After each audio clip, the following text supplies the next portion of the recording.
Assalamualaikum warahmatullahi wabarakatuh. Perkenalkan, dan kami dari kelompok 12 Penmas A 2019 ingin mempresentasikan tentang difusi dan inovasi model-model pendidikan masyarakat di berbagai negara. Kelompok kami beranggotakan 4 orang. Yang pertama ada Alisa Nur Wahidah, Anissa Nur Rahmah, Rizka Amelia Safitri, dan Syahrani Wahidah. Sebelum kita mempelajari lebih dalam tentang difusi dan inovasi model-model pendidikan masyarakat di berbagai negara, tentunya kita harus mengetahui terlebih dahulu apa itu difusi dan inovasi. Nah, menurut Everett M. Rogers, difusi adalah proses di mana suatu inovasi dikomunikasikan melalui saluran tertentu dalam jangka waktu tertentu dari para anggota suatu sistem sosial. Untuk lebih singkatnya, difusi merupakan suatu jenis komunikasi khusus yang berkaitan dengan penyebaran pesan-pesan sebagai ide baru.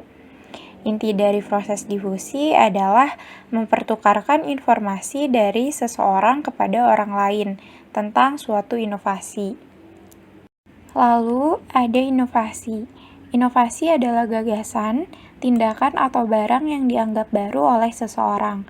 Kebaruan inovasi diukur secara subjektif menurut pandangan individu yang menangkapnya. Secara sederhana, Adams tahun 1988 menyatakan, "An innovation is an idea or object perceived as new by an individual." Lalu, Kotler tahun 2003 mengartikan inovasi sebagai barang, jasa, dan ide yang dianggap baru oleh seseorang.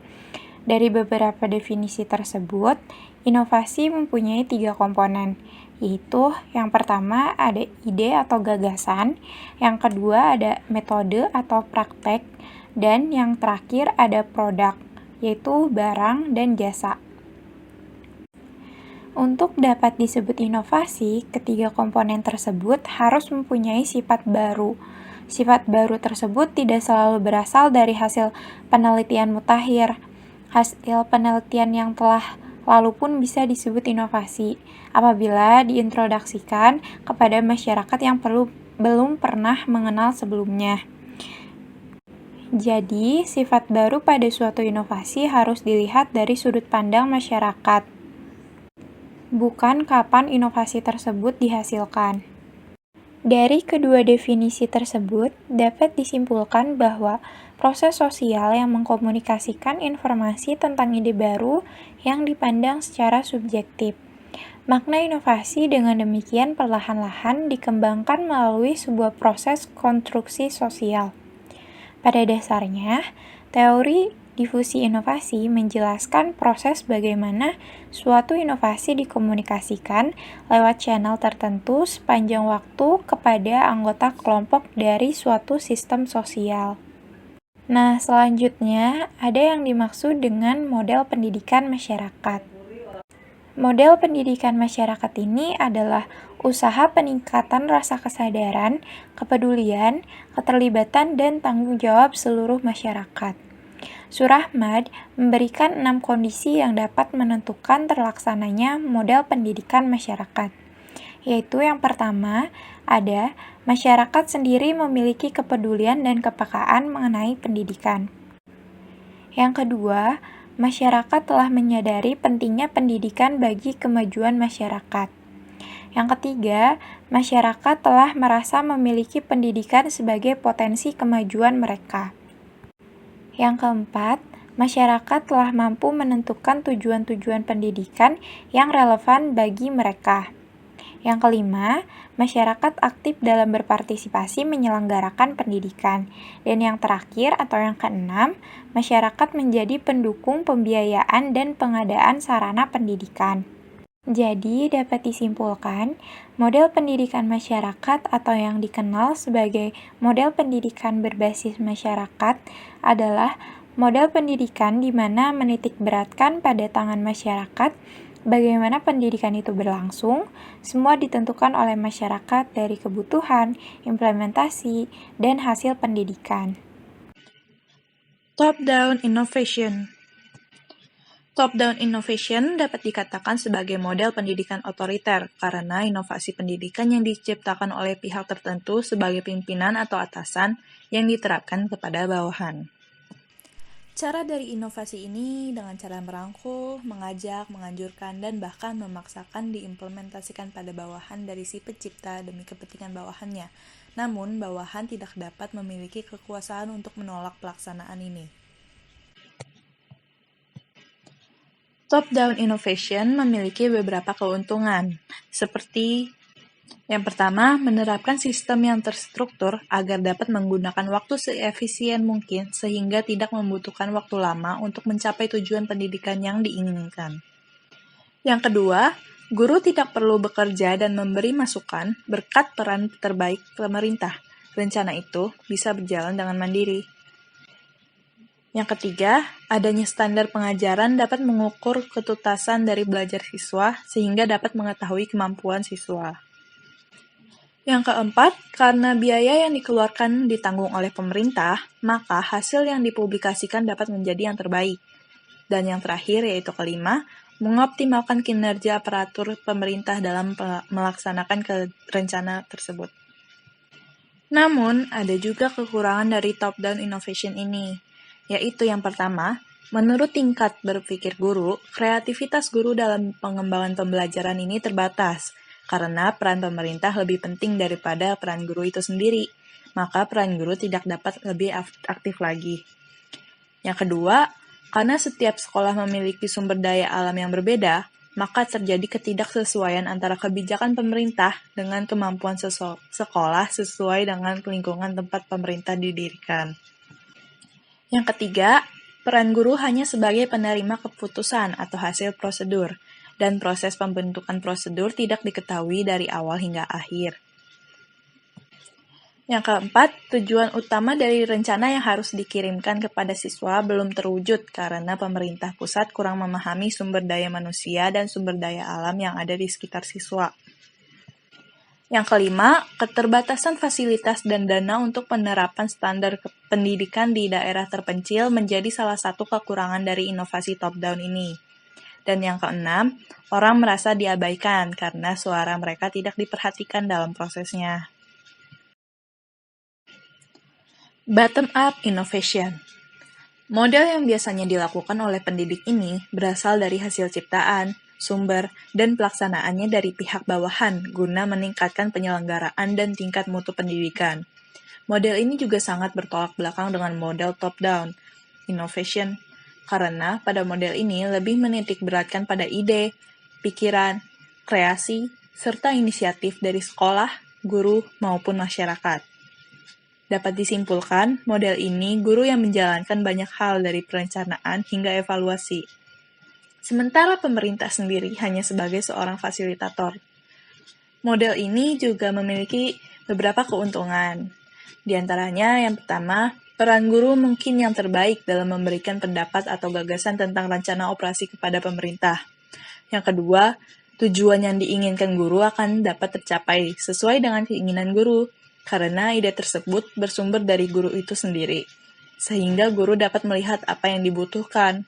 Peran pemerintah tidak perlu sebaik-baiknya, karena peran guru lebih banyak dan guru akan lebih kreatif dalam mempublikasikan ide-ide yang akan digunakan dalam proses perencanaan.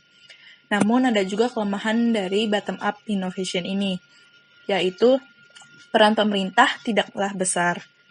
Lalu terjadinya konflik ide atau munculnya ide yang berbeda, dan karena tanggung jawab pemerintah yang tidak jelas akan menimbulkan kebingungan bahkan kesalahpahaman antara guru dan juga pemerintah.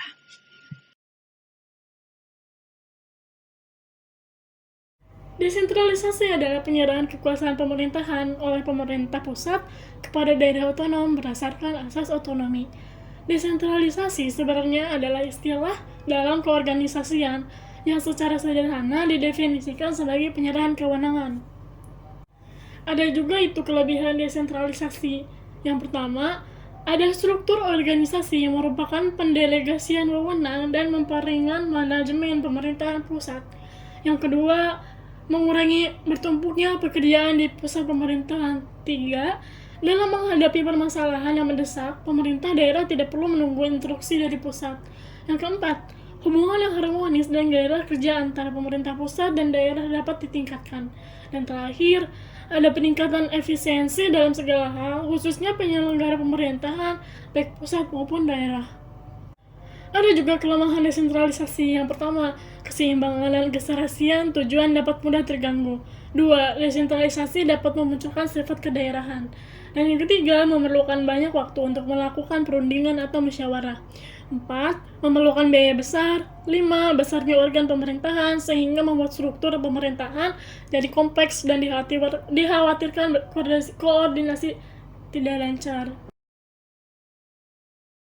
Demokratisasi adalah transisi ke rezim politik yang lebih demokratis.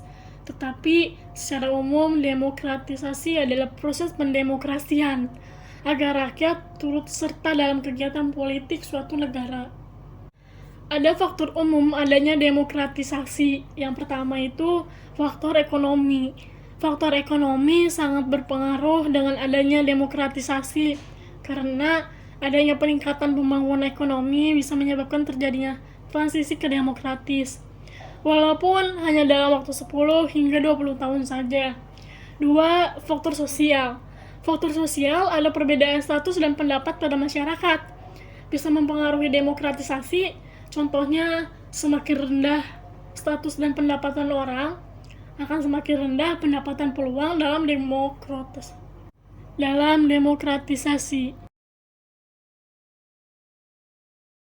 Yang ketiga, ada beberapa pendapat bahwa beberapa kebudayaan lebih mudah menerima demokratisasi daripada kebudayaan lain. Biasanya budaya barat lebih terbuka tentang demokratisasi, tetapi zaman modern ini ada beberapa negara non-barat sudah mulai menjunjung budaya demokratisasi seperti India, Jepang, Indonesia, Namibia, Botswana, Taiwan, dan Korea Selatan. 4. Intervensi asing. Negara yang menganut sistem demokratisasi merupakan negara yang sudah pernah mendapatkan intervensi militer, seperti negara yang sudah pernah mendapatkan intervensi antara Jepang dan Jerman saat Perang Dunia Kedua. KTSP, Kurikulum Tingkat Satuan Pendidikan, atau Kurikulum 2006, adalah sebuah kurikulum operasional pendidikan yang disusun oleh dan dilaksanakan di masing-masing satuan pendidikan di Indonesia. KTSP secara yuridis diamanatkan oleh Undang-Undang Nomor 20 Tahun 2003 tentang Sistem Pendidikan Nasional dan Peraturan Pemerintah Republik Indonesia Nomor 19 Tahun 2005 tentang Standar Nasional Pendidikan. KTSP merupakan salah satu wujud reformasi pendidikan yang memberikan otonomi kepada sekolah dan satuan pendidikan untuk mengembangkan kurikulum sesuai dengan potensi, tuntunan, dan kebutuhan masing-masing. Sebelumnya ada pun ini saya salah kata, tuntutan ya, tuntutan bukan tuntunan. Terima kasih.